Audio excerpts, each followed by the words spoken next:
Dum Pilit na ibinaw ni Randy sa kanyang konsensya ang kasalanang ginagawa.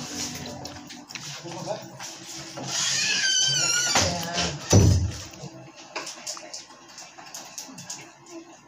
Hey, Alan. Ano ba kayo sa Joyce? Tinaserva kayo para sa iyo, ay. Nasaan ngayon, ha? Po. Joyce. Tignan mo ko. Hindi mo ko natatandaan?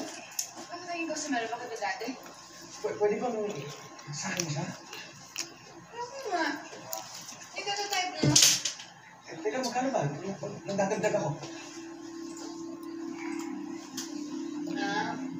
O ba yung preso mo yun? Diyan na. Nakapatak na ang metro. Kita hinanap. May mga lalaki mo na napakagalit na ng salita. Ano yung pala mo ko rin?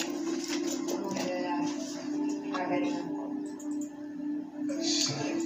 Ano na sa trabaho to? Saan yung narawa ko? Sabi ka ba? Hindi pasensya na nabigla lang ako. Dahil bayaran ako. Bakit? Kilala mo ba?